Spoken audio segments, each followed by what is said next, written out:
Hi friends, welcome to our channel. Brahmamudi serial next ఎపిసోడ్లో ఏం జరగబోతోందో ఈ వీడియోలో చూసి తెలుసుకుందాం.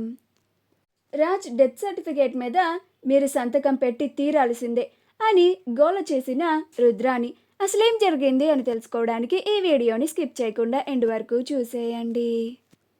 రుద్రాని కావాలని అపర్ణ చేత అసలు నిజాన్ని బయటికి కక్కించడానికి ఆఫీస్లో వాళ్ళని ఇంటికి రమ్మని పిలిపిస్తుంది. అలా వాళ్ళ ఇంటికి వచ్చిన తర్వాత అందరినీ కాసేపు ఆగి భోజనం చేద్దామని ఆపించి మరి వీళ్ళంతా మన రాజ్ వాళ్ళకి చేసిన సహాయానికి మనం ఎంతలాగైతే రాజు మనకి దూరం అయ్యాడు అని బాధపడుతున్నామో వాళ్ళు కూడా అలానే చాలా బాధపడుతున్నారు. అందుకని మన రాజ్కి ఘనంగా శ్రద్ధాంజలి ఘటించడానికి వచ్చారు అని అంటుంది.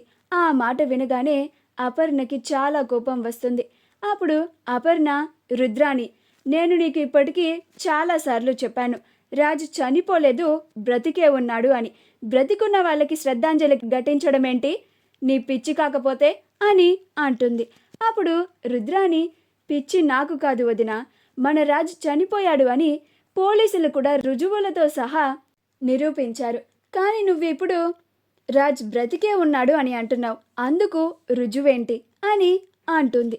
అప్పుడు అపర్ణ, నీకు ముందే చెప్పాను కదా రుద్రాని, కావ్య కూడా చెప్పింది కదా, రాజ్ బ్రతికే ఉన్నాడు. కానీ దానికి మీరు అడిగే ప్రశ్నలకి మా దగ్గర సమాధానాలు లేవు. కానీ రాజ్ మన ఇంటికి తిరిగి వచ్చిన నాడు మీ ప్రశ్నలన్నిటికీ సమాధానం ఆ రోజు దొరుకుతుంది అని మేము ముందే చెప్పాం కదా. అయినా కొన్ని రోజుల వరకు ఈ విషయం గురించి మాట్లాడద్దు అని చెప్పాము కదా అని అంటుంది. అప్పుడు రుద్రాని కావాలని అపర్ణని రెచ్చగొట్టడానికి, ఏంటి వదిన నువ్వు కూడా ఈ కావ్యలానే భ్రమలో బ్రతుకుతున్నావా అని అంటుంది. అప్పుడు అపర్ణ, నేనేమి భ్రమలో బ్రతకడం లేదు రుద్రాని, నిజమే చెప్తున్నాను. నమ్మకం లేకపోతే నోరు మూసుకొని మౌనంగా ఉండు.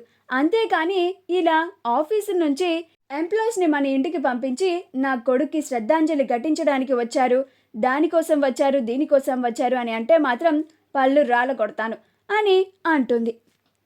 అలా అపర్ణ, మీరు అనుకున్నట్లుగా రాజు చనిపోలేదు, బ్రతికే ఉన్నాడు, మీరు ఇక్కడి నుంచి వెళ్ళొచ్చు అని చెప్పి ఆ ఎంప్లాయీస్ని పంపించేస్తుంది. వాళ్ళు అలాగే మేడం అని వెళ్ళిపోతారు. అప్పుడు రుద్రాని, అదేంటి వదిన, వాళ్ళని ఎలా పంపించేశావు అని అంటుంది. అప్పుడు అపర్ణ, మరి లేకపోతే ఏం చేయాలి రుద్రాని, ఇంకొకసారి నా కొడుకు గురించి చనిపోయాడు అని తప్పుగా మాట్లాడితే మాత్రం ఊరుకునేది లేదు. ఇంకొకసారి నా కొడుకు గురించి మాట్లాడాలంటే కాస్త ఒళ్ళు దగ్గర పెట్టుకొని మాట్లాడు రుద్రాని అని వేలు చూపించి మరీ వార్నింగ్ ఇస్తుంది. అప్పుడు రుద్రాని, మా వదిన ఇంతలాగా చెప్తోంది అంటే వీళ్ళకేదో నిజం తెలిసింది, అది మనం కూడా తెలుసుకొని తీరాల్సిందే అని మొహం మార్చుకొని ఉంటుంది. ఈసారి ఏం ప్లాన్ వేయాలా, ఎలా అయినా సరే నిజాన్ని రాబట్టాలి అని ఆలోచిస్తూ ఉంటుంది. నిజంగానే రాజ్ బ్రతికే ఉన్నాడు అంటే రాజ్ ఇప్పుడు ఎక్కడున్నాడు, అసలు రాజ్ ఎందుకని మన ఇంటికి రావడం లేదు, అసలు రాజ్కి ఏమైంది అని దాని గురించే ఆలోచిస్తూ ఉంటుంది. అందుకోసం ఒక పన్నాగాన్ని పన్నాలని ఆలోచిస్తూ ఉంటుంది.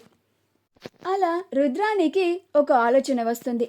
పవర్ ఆఫ్ అటార్నీ మన రాజ్ పేరు మీదే ఉంది కాబట్టి ఆఫీస్లో చాలా వరకు డీల్స్ అన్నీ ఆగిపోతాయి.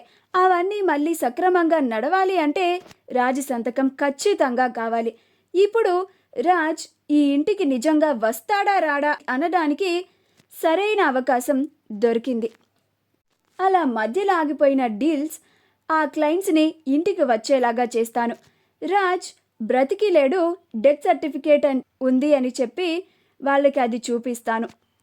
అప్పుడు మా వదిన నిజంగానే రాజ్ బ్రతికి ఉంటే అందుకు అస్సలు ఒప్పుకోదు. పైగా ఆ క్లయింట్స్ ఇంటికి వచ్చి ఆ డీల్స్ అన్నిటినీ ఆగిపోయాయి కాబట్టి కంటిన్యూ చేయమని అడుగుతారు కాబట్టి ఖచ్చితంగా రాజ్ బ్రతికి ఉంటే ఇంటికి వచ్చేలాగా చేస్తారు వాళ్ళు. అప్పుడు ఆ దాగి ఉన్న నిజమేంటో బయటపడిపోతుంది అని అనుకుంటూ ఉంటుంది. అలా మరుసటి రోజే ఆ క్లయింట్స్ని ఇంటికి రమ్మని చెప్తుంది.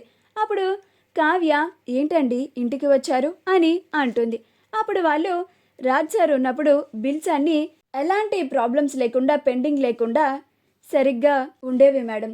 కానీ రాజ్ సార్కి అలా జరిగిందని తెలిసినప్పటి నుంచి మేము కూడా చాలా బాధపడ్డాము.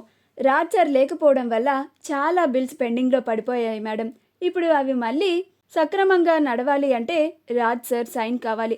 ఇప్పుడు సార్ ఎలాగో తిరిగి రాలేరు అని మాకు తెలుసు. కానీ ఈ విషయాన్ని మీకు చెప్పాలని ఇలా వచ్చాం మేడం అని అంటారు. అప్పుడు రుద్రాని రాజ్ చనిపోయాడు, ఇదిగోండి డెత్ సర్టిఫికేట్ అని సర్టిఫికేట్ని కూడా చూపిస్తుంది రుద్రాని. అప్పుడు ఇంట్లో వాళ్ళంతా ఆశ్చర్యపోతారు. అప్పుడు అపర్ణ, ఏంటిది రుద్రాని, రాజ్ చనిపోలేదు అని చెప్పినా కానీ నువ్వేంటి డెత్ సర్టిఫికేట్ని చూపిస్తున్నావు అని అంటుంది. అప్పుడు రుద్రాని, మరి రాజ్ చనిపోకపోతే ఇప్పుడు ఆ డాక్యుమెంట్స్ మీద సైన్ చేయడానికి రాజ్ కావాలి, రాజ్ని పిలిపించండి మరి అని అంటుంది. అప్పుడు కావ్య ఇప్పుడు ఏం చేయాలా అని ఆలోచిస్తూ ఉంటుంది. అప్పుడు అపర్ణ ఏం మాట్లాడలేక మౌనంగా ఉంటుంది. అప్పుడు రుద్రాని, ఏంటి వదిన ఏమీ మాట్లాడడం లేదు, నిన్నటి నుంచి చాలా సమాధానాలు చెప్పావు కదా, ఇప్పుడు చెప్పు మరి, రాజ్ నిజంగానే బ్రతికి ఉంటే ఇంటికి తీసుకురండి, లేకపోతే ఈ డెత్ సర్టిఫికేట్ మీద నిజంగానే రాజు చనిపోయాడు అని నిజాన్ని ఒప్పుకొని దీని మీద సంతకం చేయండి అని అంటుంది. అప్పుడు అపర్ణ, నీకేమన్నా చిన్న మెదడేమన్నా చితికిపోయిందా రుద్రాని, బ్రతికున్న మనిషికి డెత్ సర్టిఫికేట్ ఏంటి అని అంటుంది. అప్పుడు రుద్రాని, అందుకే చెప్తున్నాను కదా వదిన, రాజ్ బ్రతికే ఉన్నాడు అని అంటున్నావు కాబట్టి రాజ్ని తీసుకొచ్చి ఆ పెండింగ్లో ఉన్న బిల్స్ని క్లియర్ చేయండి, రాజ్ సైన్ కావాలి అంటున్నారు కదా, ఇప్పుడు రాజ్ చేత సంతకం చేపించండి మరి పిలిపించి అని అంటుంది. ఆ మాటకి కావ్య ఇదంతా రుద్రాని కావాలని చేస్తోంది అని అనుకుంటూ ఉంటుంది. అప్పుడు అపర్ణ, నిజంగానే ఈ బిల్స్ని క్లియర్ చేయాలంటే రాజ్ సంతకం ఖచ్చితంగా కావాలి, కానీ వాడికేమో గతం గుర్తులేదు, ఇప్పుడు సంతకం చేయించాలన్నా కానీ చాలా ప్రమాదం, అప్పుడు వాడికి అసలు నిజం చెప్పాలి, వాడి గతాన్ని గురించి చెప్పాలి, అది వాడి ఆరోగ్యానికే ప్రమాదమని కావ్య కూడా చెప్పింది, ఇప్పుడేం చేయాలి అని ఆలోచిస్తూ ఉంటుంది. అప్పుడు రుద్రాని, ఏంటి వీళ్ళిద్దరూ ఏమీ మాట్లాడకుండా ఇలా మౌనంగా ఉన్నారు, వీళ్ళు ఇంకా వేరే ఏదన్నా నిజాన్ని మా దగ్గర దాస్తున్నారా అని ఆలోచిస్తూ ఉంటుంది. ఎలాగైనా అసలు నిజాన్ని తెలుసుకొని తీరాల్సిందే అని అనుకుంటూ ఉంటుంది. మా వీడియో కనుక మీకు నచ్చినట్లయితే లైక్ చేయండి, షేర్ చేయండి, మా ఛానల్ని సబ్స్క్రైబ్ చేసుకోండి, పక్కనే ఉన్న బెల్ ఐకాన్ని క్లిక్ చేయడం మాత్రం మర్చిపోకండి.